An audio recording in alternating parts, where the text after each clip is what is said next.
Greetings and welcome to MentorMe Memorable Moments, where we teach you a total life balance, which includes good health. Good health is good mental, good spiritual, good social, good financial, and good physical health. Each component is intertwined yet interdependent, creating a single health entity. Yeah, so I am Tracy Everett Duncan, your host, and I'm here with my co-host, William Craig III. All right, always the third. And this is going to be a fantastic program tonight because we brought in all the tenants. Yes. And you want to know who we are? Please tell us. We are MentorMe Memorable Moments. Mental health. Why do you keep doing the same things over and over again, expecting a different outcome? That's insane. You're stuck. So let me help you get the stuck up out of here. We talked about the angry black female unleashed. We talked about how derogatory that statement is, and it's amazing how some people don't think that there's a problem with that statement at all. What is the perception that I have about this woman that causes me to call her an angry black woman? And I believe in most cases what you will find is she's not an angry black woman. She's probably just an angry woman because of whatever has happened or whatever's going on, the foolishness that needs to stop. And the bottom line is that if you were placed in the same situation, you probably be angry too. Angry. Okay, hello. Social health. Stop. Wait a minute now. It's not all about empowering the people. It's about growing businesses, creating entrepreneurships, and synergizing communities. I was teaching, it was long-term unemployment and long-term, she was on public assistance for many years. And her son was getting beat down going back and forth home. So I asked her the question. I said, so you want him to get shot, killed, or what? That's right. Before you move. Oh, I can't move. We've been there for this many years. I'm on Section 8 and I get some. I said, so you care more about Section 8 than you care about your son getting back and forth to home? That's right. Financial health is not all about the Benjamins. Let us teach you money management techniques and help you get ready for the currency change. It's coming. Talking to you about goals and destiny and spending and money, and you're saying, well, I don't have any of that. I'm trying to teach you how to go get it, how to find it. I mean, it's right there. Broke has nothing to do with money. Wow. I want you to know that. Tweet that one. Yes, broke has nothing to do with money. Physical health.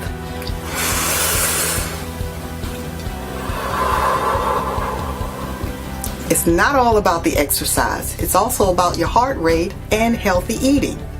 You know, the importance of detoxing. I don't think there's a question of should I detox. Indeed. I think it's when and how often. How soon can I get started? Yes. This is actually a prosthesis of a breast. And I got this in 97 when we were teaching down at the Salvation Army. Okay. And so in this little plastic thingy, there are two types of tumors. I want to know if you can detect them both. When you're feeling that hardness and how large that is, that's a danger. That's a different stage of the tumor or the cancer. Sure. That requires an extensive amount of treatment to have it reduced. Wow. At that stage, it may be too late. Spiritual health. Everybody.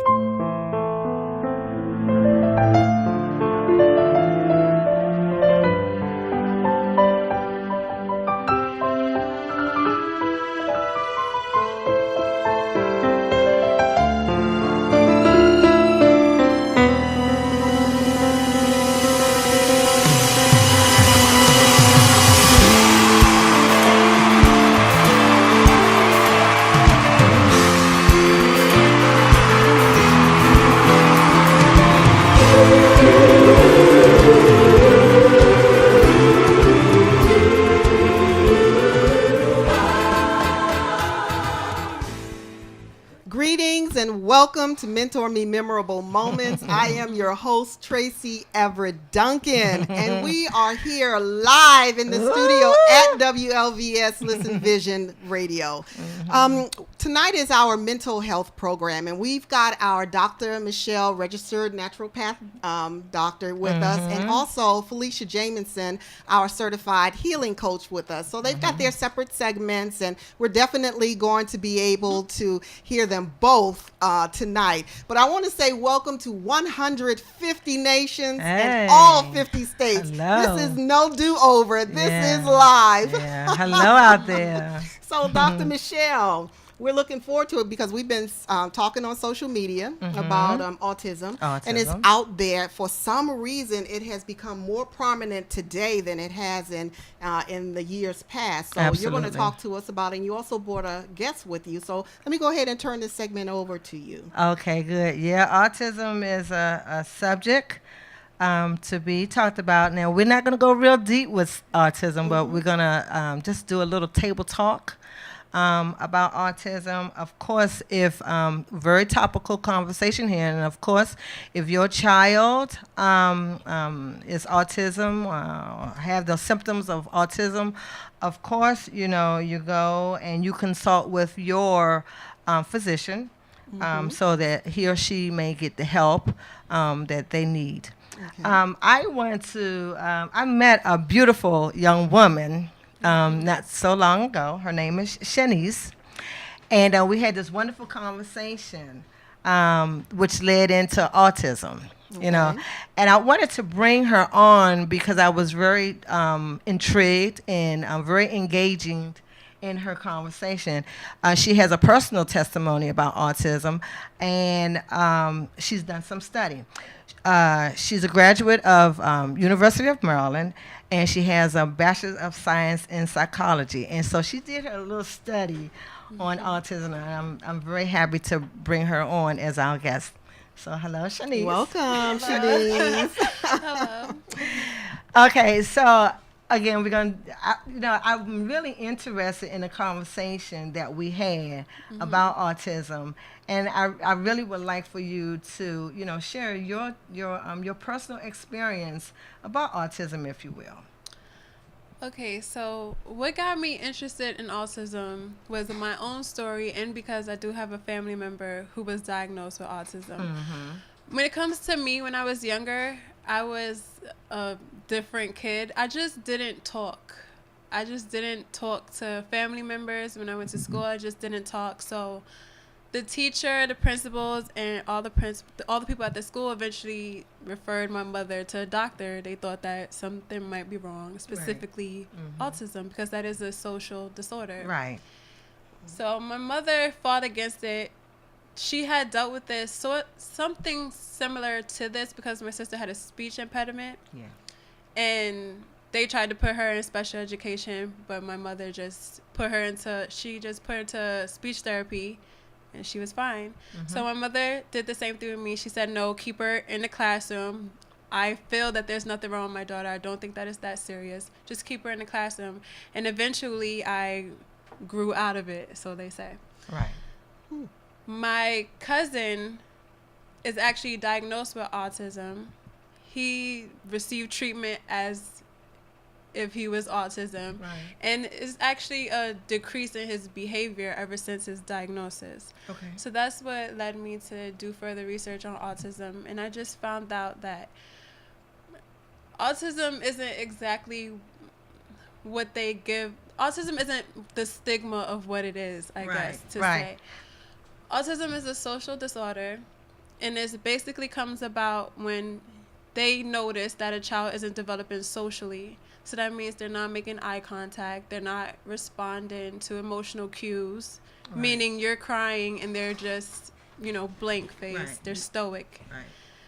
Not being able to interact with other people. Right.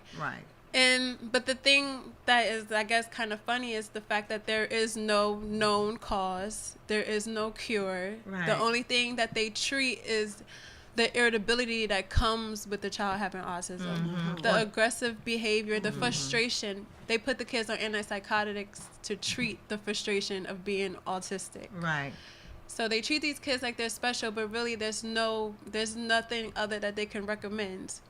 So I just feel that maybe autism can be handled differently. Well, there are a collective symptoms that they're pretty much basing, if you will, autism on, right? Okay, which makes it an autistic disorder now.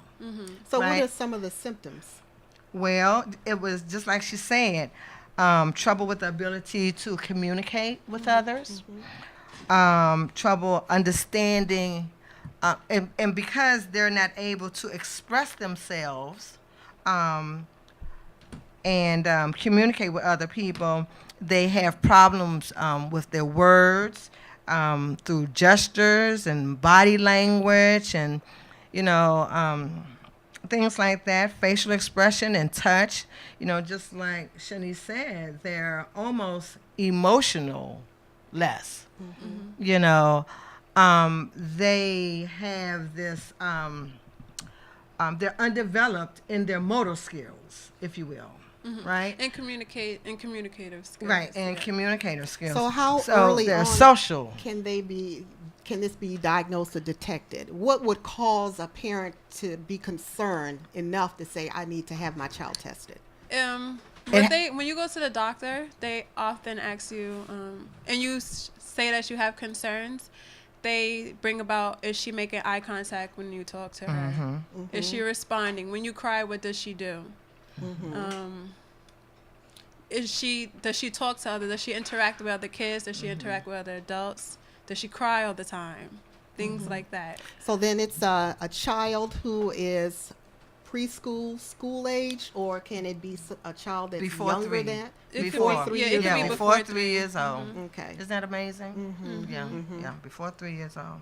Okay. So these children have a social, you know, they have problems with social interaction. Okay, because you had mentioned that, I guess what they noticed was that you weren't communicative. Okay, and that you were, in my opinion, shy. So how can I tell? I'm still shy. I'm just trying to figure out how can a parent or a teacher say, well, no, this child is just a wallflower or shy, Right. as opposed to this child is autistic. I mean, that's a huge jump. It is. Yeah, well, because nowadays it's a thing now. More people have knowledge that this thing exists, so they're very quick to call it out. They're very quick to say, oh, maybe she's autistic. If the child isn't normal, maybe she's autistic. And then it scares parents, and then they jump and say, okay, my child is autistic. Something's wrong. And then they go to the doctor. They say, okay, yeah, maybe she is. Okay. And then there you go. You're diagnosed. And so were you diagnosed? I wasn't diagnosed. It was just recommended to my mom that you should probably take her to a doctor. Because I just wasn't, and I remember being in preschool, and the reason why I cried is because I just didn't want to be there. I just wanted to go home. Right. I didn't want to talk to anybody because I was like, I'm not going to be here long. Okay, I'm going home. Like, I knew that, and so. And I don't really remember how I interacted with my family. My family tells me that I cried with anyone. I just wanted to be with my mom. But now that I have a daughter, she's the same way. She's a little bit more outgoing. She's a little bit more social, but she's not staying anywhere where I'm not either. All right. Yeah.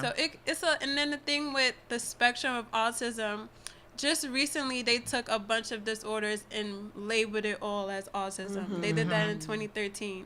So now the spectrum is so wide that anyone can really be autistic. You could take symptoms from any child and say, oh, she might be a little autistic. Well, I can see what ADD, ADHD, how they could say that. They can lay that claim there because that child is all over the place. And I can say that because I had that kind of child all over the place. Well, yeah, I can see that. So then would you classify these as mislabeling, misdiagnosed? Yeah, I don't negate the fact that there are some children with some mental disorders. I study psychology. Mental disorders, mental health is real. But I do think that with autism, we've gotten a little bit out of control. With the diagnosing, and sometimes some children just need a little bit more work. You can't just say, Exactly. just because my child doesn't make eye contact, that she might be autistic. My daughter was the same way. She's still the same way. When she tells stories, she's all up in here with Okay. it. She's looking, and I was scared for a little bit. So I used to say, look here, please Right. look here. So, but once I tell her, once I say, Sanaya, when you're talking to people, make eye contact. Tell her that, and she does it. She keeps on it. She keeps the cue. So I think that some of the symptoms can be eradicated differently. You don't have to go through the whole go to a medical professional and deal with the children now believing that something is wrong with them, because that's what my cousin does. Ever since he got diagnosed, now when he does things and we say, why do you do it, he goes, I don't know, I'm crazy. Okay. Right. But then you have these other symptoms like the erratic, rigid, repetitive Yeah, behavior. and that's another thing. My cousin, he does that. He can watch one 30-minute show the entire day, over and over and over. But my daughter's the same way. If she likes the show, she'll Right. watch it. That's what I'm I the would same think. way. I like the Titanic. I can watch it 3 hours. I can sit there and replay it. I can do it. It's they just some people just have the personality where they stick to what they know. That's their comfort Right. zone. I'm not a risk taker. So Okay. I don't want to try new foods. I just paid for it. I want to Okay. eat good. So I'm gonna stick to what I usually Exactly. get. Exactly. And I don't want to watch a new show. Why? I'm entertained by this one. Some people, not all people are risky. Not all people are outgoing. I'm very introverted. I don't have many friends. I keep my circle small. Okay. I don't just go out and just say, hey, how you doing to everyone. I'm polite, of course, but that doesn't mean that I should be diagnosed with a mental disorder. I don't feel like there's anything wrong with me, but by medical standards, something may be. Yeah. Well, I looked up some of the autistic disorders, and come to find out that there are several. Okay. Yeah. Let's see. One of them being the Asperger syndrome. You know about that one? Where the children don't have a problem with the language, but they tend to score really high and above average than the rest of the kids, which I thought was really interesting. Yeah. Children with Asperger's, people with Asperger's I just watched a special on it, actually. They appear to be some of the most gifted people. Yes. They're the ones that can They're the survivors. read a book and then relay it all back to you like it's nothing. So I don't know how, but the fact is that they still I guess show some social disorders. They're Right. not outgoing, they're not talkative. They would rather be in their books. You give them a task, they would rather do it and complete it Right. before socializing with you. Right. They're into what they're doing. So what about the autism that prefers a certain place, a certain seating, a certain toy, things like that? And if you were to move that, then you're breaking some type of repetition or some type of comfort zone. That goes into a compulsive disorder, Right. sort of like obsessive compulsive disorder, where it's sort of like when you're a neat freak and everything has to be clean before you have to have your bed made when you come home. You can't come home to a wrestle bed. That's sort of what compulsive disorder is defined as. But when it's obsessive to the point where it interacts with your daily life, then it's a problem. When you're standing there flicking the lights off and on, then that's a problem. But having things in a certain way, that's just some people. Right. There are, now, I'm not saying that there's not people that are doing this. Right. But Exactly. as long as it doesn't interfere with your daily functioning, as long as the kid is being able to pay attention and learn, I don't see why we can't just try and work with it. Yeah. So are there some children that are just pushed through the system, whatever system that is, into adulthood and having never been diagnosed, only to find out in their adulthood that there's something just not right? Yeah, I can agree with that because some parents aren't really conscious. Some people, Right. some parents are too liberal to where they're like, "There's absolutely nothing wrong with my child," Right. and then they're not getting the help that they need because sometimes, and like I said, sometimes there are the kids that do need a little extra, Right. a little extra work, and when you are too liberal and you're just completely not with it, Denial, yes. yeah, then So- you can have some effect. So would that be the persuasive developmental disorder? Okay, so that's that PDD. Mm-hmm. Okay, that's the one that's known as an A-type Right. autism. Mm-hmm. Okay, and they said that these children have some autism behaviors, but they don't fit into the categories. Oh, that means that they're not on the spectrum, They're not on the spectrum. but they have that would But be they every display. kid. Right. I'm thinking, yes. Every other kid. Exactly. And then, of course, the childhood disintegrative disorder. These children develop normally at least 2 years, and then some or most of some of the communication skills. They start to Yeah, digress. they start to digress. Yeah. Their social skills. So they said that's a more extreme. Yeah, disorder. that is. I think that is the disorder that we need to pay attention to. The kids Right. that are developing, and then Yeah. all of a Right. sudden they just stop. Right. Then something's wrong. Then we need to get it checked out. What's going on in the home? Is everything okay? What's your diet like? Right. Everything. Yeah. So then, are you saying that diet, environment, probably what they do on a day-to-day basis is a factor with autism? Okay, and Absolutely. so I heard you say earlier Absolutely. that you, and I'm just gonna say it, misdiagnosed Yeah. you as being an autistic child when in fact you weren't. And the more you mainstreamed or remained in that classroom, the more you came out of it. Okay, so are there some kids or some forms and types of autism where you can just come out of it? Well, they say that in most cases of autism, you kind of grow to cope with it. Right. Okay. They Right. say that it's prevalent in children years, but as an adult, you're completely functional. Yeah. There are So, survivors. yeah. Yeah. Okay. But you know what's so interesting that I found that they said autism runs in the family. Okay. I who knew that? Well, all mental disorders are, Yeah, but you can be passed down. All of them. yeah. So is it genetic or is it behavior? Yeah, that's the Predisposition. that is the psychologist, sociologist yeah. argument. That's the first argument you learn: nature versus nurture. Right. Exactly. Was it always in you, or did Right. something happen Right. for this to happen to you? Right. And Nobody, you can't. You know, don't know. it's psychologists on both ends that can argue both. That's right. You never know. Yeah, because researchers, they say it's a combination of the genes, you know, predisposition, specifically from the older parents. Okay. Right. Well, every parent then The would be age, an older the- parent. Right. with the advanced parents, as they put it, with the mother and the father. You know, so you know, pregnant mothers, you know, children are exposed when they're exposed to certain drugs and certain chemicals. Vaccines. That's right. A likelihood of autistic. There are risk factors when it comes to alcohol and Drugs. diabetes, Illegal and prescribed. being obese. You know, during pregnancy. You know, those cause risk factors for these autism kids. And I heard of a lack of a certain enzyme.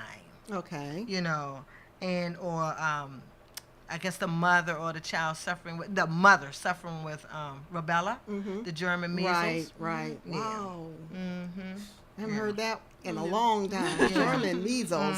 Okay, But they so- don't have enough evidence. They don't have enough evidence where they say that through the vaccine, Right. right, that caused. They don't have enough thoughts on that one. So. That sounds like another show. That yeah, I was is, just about to say that. I was That's just another about to show. get We're into gonna that. bring you back for that yeah, one. that's another show. But we're going to wrap this one up. So where can parents go and adults go if they think that they may have those types of temperaments for autism?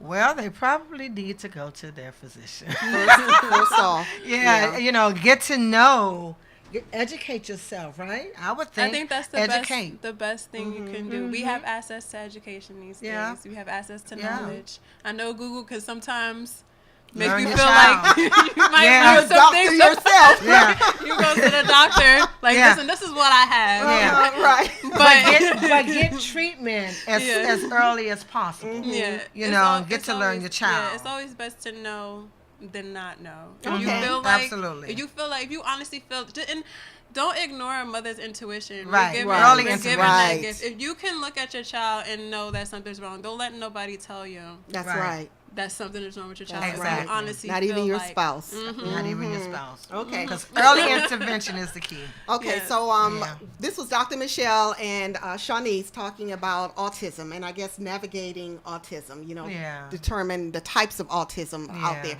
But you mentioned that they are taking a lot of the disorders and wrapping them up, packaging Into them one. and saying they're an element of autism. So Yes. there are places that you can go to determine this, and what we highly recommend, is that you start with your physician, Yes. that pediatrician or your family doctor, and have your family history ready for discussion as Exactly. well. Go back there and find out who's had what, and you just never know. Do you some just history. never know. That's right. Oh yeah, you know what? I would even say if you can afford to swab and mail that DNA in to get Right. that, yeah, Good for you. find out what's Absolutely. going on in this body because That's it right. belongs to you and you got to take good care of That's it. exactly So right. this closes out this segment, and I do thank you for joining us, and I want you back. I do. I want you back because we have to have that vaccine discussion. But we're going to go to our next segment now with Felicia Jamison, our certified healing coach, and let's talk with Felicia Jamison.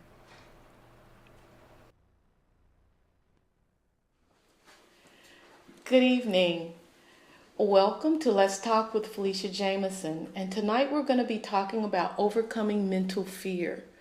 Fear is something that can paralyze you and lock in all of your dreams, your visions, your hopes. And so tonight we want to talk about how to unlock that, how to remove that block of fear. And tonight we have Willie Hodges on set with us. Thank you. Willie is the director of Miko Media, and he recently had a film, There's My Angel, that premiered here in Durham and at a theater in Raleigh. And I actually went to see it and was just overjoyed with what I saw. And Willie and I know each other from way back when Willie was filming church services, worship services, and even my dance ministry. And so that night I went to the theater and I said, no, I'm going big, no diet.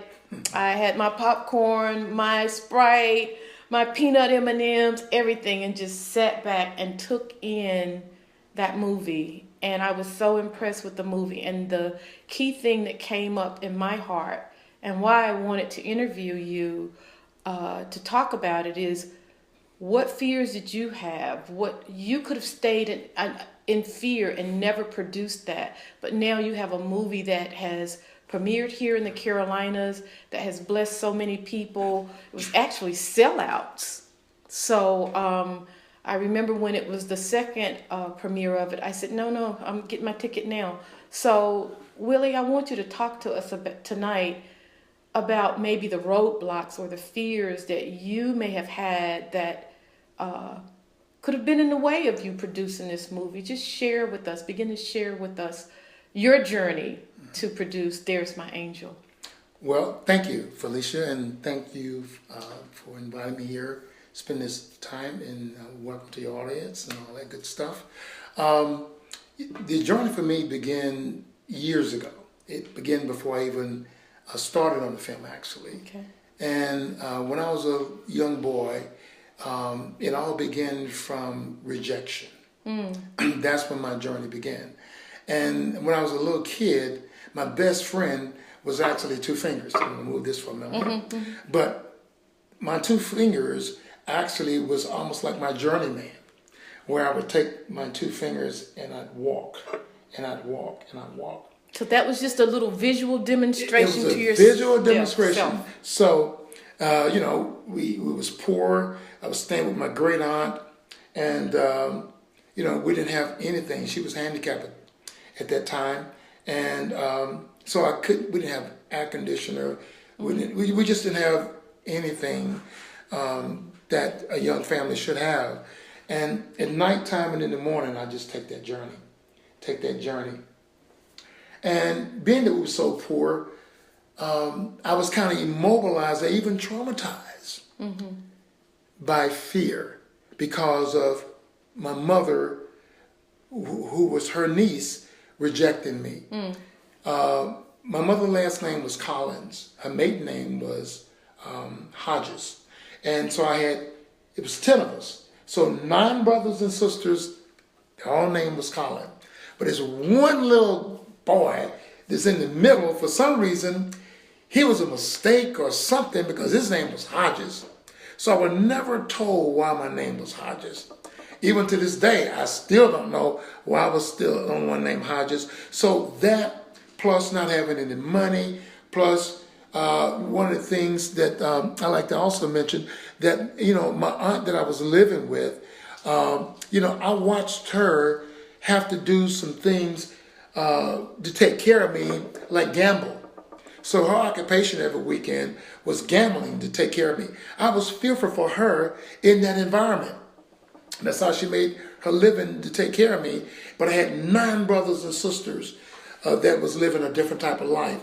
And so at that point, rejection stepped in, anxiety, oppression, depression, all his cousins start coming in. So it's like the rejection was a gateway, like a door that opened, and It was. all these other, the was. fear, everything started coming in. Well, I had one of the first cousins of rejections that show up that I could not handle. I couldn't manage that well. And that was rejection big brother. I call it his first cousin, but actually it's rejection big brother, fear. When fear showed up, it was a monster. It was immobilizing. It affected me physically. It affected me socially. It affected me emotionally.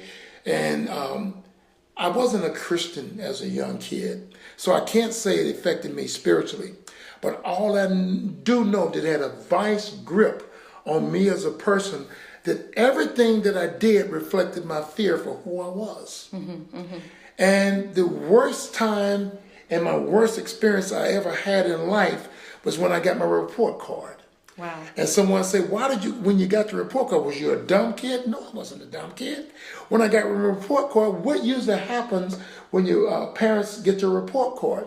They have to take an ink pen and they have to sign their signature, where she couldn't write.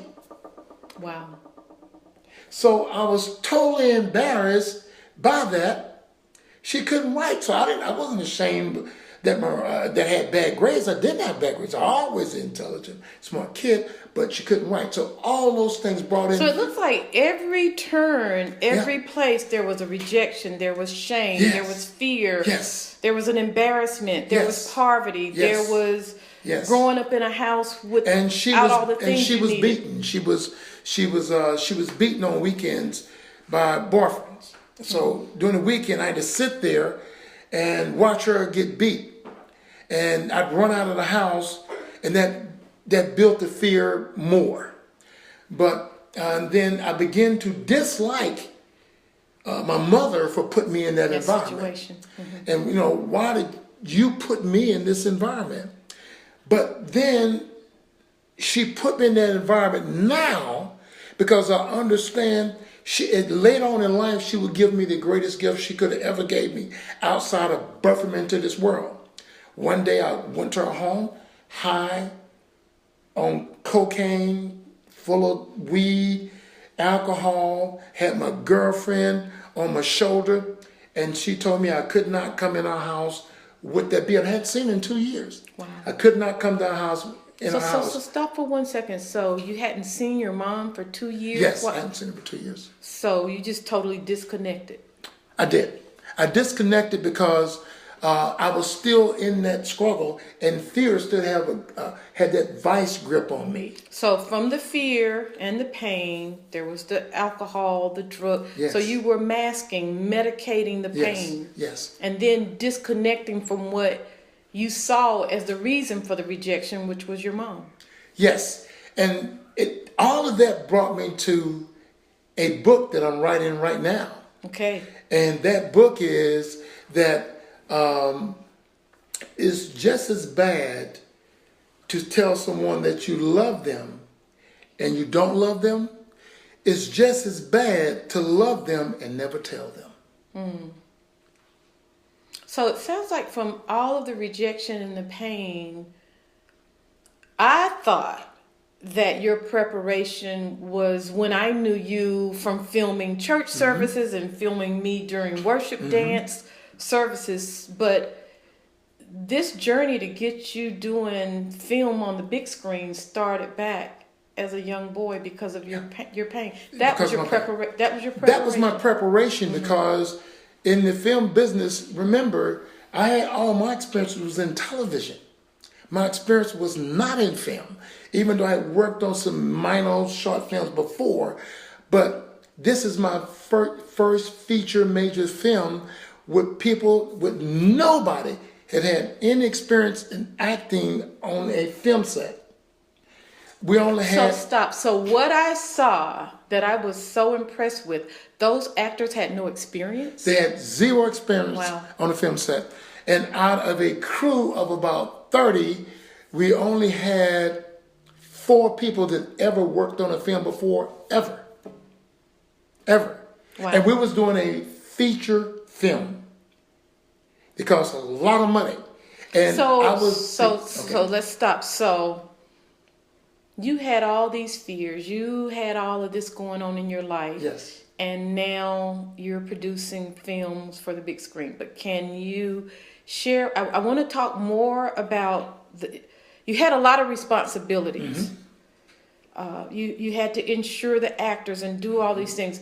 But before you got to that point, can you think of 1 or 2 things that made you push past your fears and your rejection and how you saw yourself to be who we're looking at today? Well, it's an interesting question. And my answer would always be that once you've been bound by fear, you recognize it. And you can see it coming a mile away. You know that joker. You know everything about fear because the symptoms are unbelievable. And when I see fear coming in any magnitude, I don't care what kind of mask it's got on it, I can pick that joker up. Okay. I don't care how it's clothed. Right. I can tell that joker if he's a pin in the land of millions, I can recognize that joker. Why? Because he's took up residence in this Inside body. of you. He's been there before. And so as soon as that began to enter, any kind of perception, it don't have to be fear, just the perception of fear itself. The sensation, mental images, anything that looks like fear to you. Yes. What is it that you do? Well, what I do is, some people say I reject the invitation. I don't just reject the invitation. I don't just turn my back to the invitation. I hesitate, I take a deep breath, and I realize at that moment, I go back and I find that one thing that I've survived. And I think about what it took for me to survive that. Then I say, now, in my process of surviving that pain was there. That pain was there. And when I look at that pain and I confront that pain in the middle picture of that pain, I say to myself, just a simple word, Miss Felicia, no.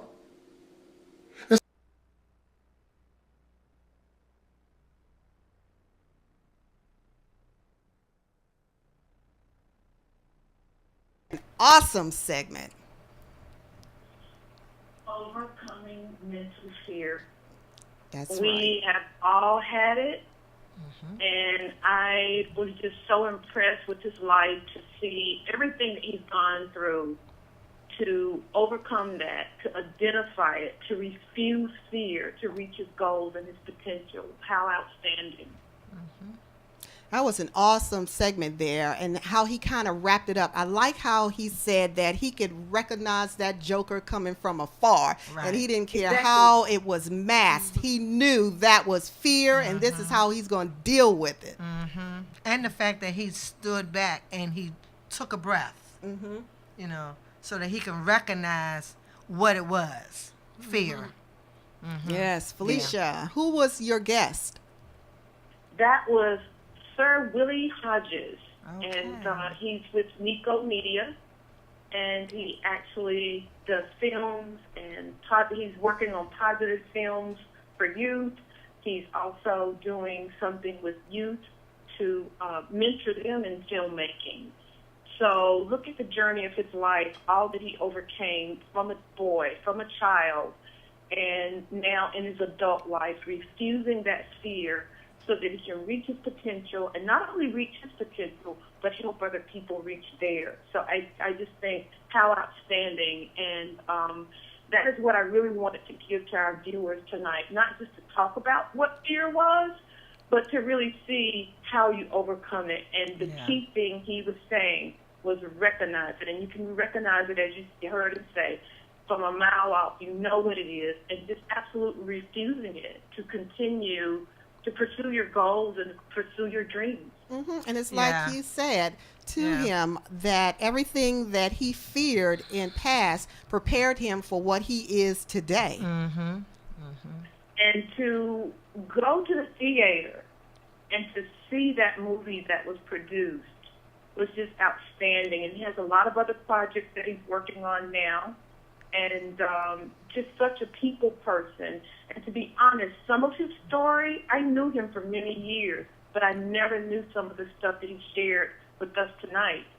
And that is just how far he came from that life that he was in. So there's no excuse for us to say, well, this is how I grew up, or this is what happened to me as a child, so for that reason, I'm going to stay like this for the rest of my life. No.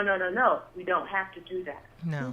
But I also noticed that the fear that he had wasn't just from what he lived. It was from what he observed in other people's lives, like the woman who took care of him, and how she was beaten in front of him. You know, those things are fearful to a child. So it wasn't just and it's in that child growing up in that environment, and those stresses and those factors begin to create other things exactly inside of that child that could go with them into their adulthood. Yes. And that's just very key to break those cycles in our home and in our children's lives. You know, to break that fear and not let them see the wrong examples in the home. So, Felicia, where can people go to get help with overcoming fear? Well, with overcoming fear, I think, number one, you need to talk about it, because fear sometimes it looks bigger than what it is, and then when you start to talk it out, going to a counselor, going to a healing coach, sometimes even just talking to a friend, just to get it out and get somebody else to give you another perspective on what you're feeling. And also with this segment, there's a little bit more to it, but we're going to have that on my social media page. Okay, yes, because we didn't get to see the full interview, but Felicia Jamison is uploading that to her social media page, which is FeliciaJamison.com. Yes. Okay, and also we're going to have it on our YouTube, so you can subscribe there at MentorMe411.com and just click the archives button. But Felicia, we're going to wrap up this session right now, and we're looking forward to seeing you this new season. We know we got a whole different set of topics that you're going to be bringing to the table as well. Absolutely, and we have weathered the storm in North Carolina, so remember the storms may come in your life, but they don't last. Yes, That's right. That's right. girl. Okay, so that kind of Good for wraps you. mental health session with Dr. Michelle and with Felicia Jamison. Next week, we're coming back with financial health. That is me, and I am bringing someone who appeared on MentorMe Memorable Moments during the month of April and May. We're going to see Derry Perkinson, Wall Street, coming back, and he's going to be partnering with me on financial health. So between now and then, we want to say be smart, be safe, and be healthy. Bye-bye. Bye. Hey! Hey, hey, hey, hey!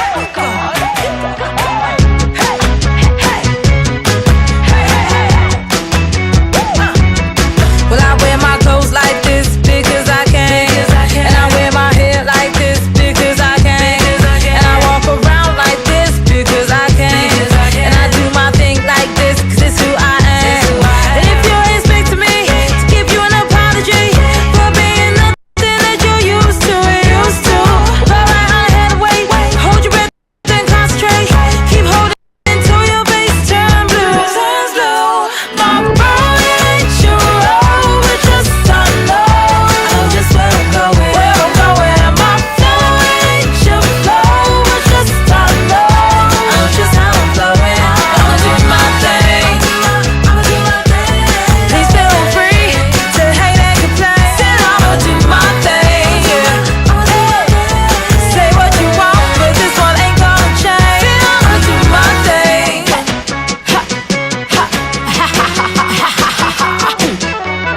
I can't wear my clothes like you because I'm not. I can't do my hair like you because I'm not. I can't walk around like you because I'm not. I can't do my thing like you, well that just ain't hot.